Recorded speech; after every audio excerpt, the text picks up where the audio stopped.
বাচ্চার মায়েদের বলছি, তুমি খুব চিন্তিত তোমার বাচ্চা খিদে হচ্ছে না? তুমি কি খুব চিন্তিত তোমার বাচ্চা একদম পাতলা দুবলা রয়ে যাচ্ছে? বাচ্চাকে খাওয়াচ্ছ কিন্তু শরীরে কিছু লাগছে না।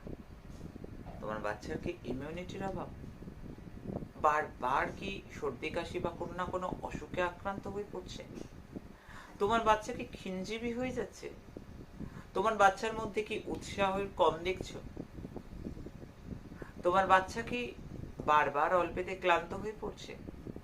জানি বাচ্চার মায়েদের, বাচ্চার বাবাদেরও এটা খুব চিন্তা। অবশ্যই করে বলবো মা রূপময় চিলড্রেন কেয়ার। মা রূপময় চিলড্রেন কেয়ার এটা বামাকালী সরকারের অনবদ্য অবদান। বামাকালী সরকার তো নিজে মা, জগৎ জননী, সবচেয়ে বড় ডাক্তার বামাকালী সরকার। আর সেই বামাকালী সরকারের চরণ স্পর্শ করা ভৈরব ভান্ডারের যে মা রূপময় চিলড্রেন কেয়ার, এটা বাচ্চার খিদেকে বাড়ায়, স্বাস্থ্যোন্নতি হয়, বাচ্চার গায়ে মাংস লাগে, বাচ্চার ইমিউনিটি পাওয়ার বুস্ট আপ হয়, বাচ্চা জন্মনি থাকে। 6 মাস থেকে 18 বছর অবধি বাচ্চাদের জন্য শরীর স্বাস্থ্যে খিদে বৃদ্ধি হয়, ডাইজেশন খুব ভালো থাকে, ঘুম ভালো থাকে, সবকিছু ভালো রাখার জন্য মা রূপময় চিলড্রেন কেয়ার। কোনো টাকা কোনো পয়সা লাগে না, মানুষ আয়োজন এনে দিলে। আমি যে নিজের মা গো, নিজের মা রান্না করলে কি করতে হয়? শুধু বাজার করতে হয়। রান্নার লোক রান্না করলে বাজারও করতে হয়, বেতনও দিতে হয়।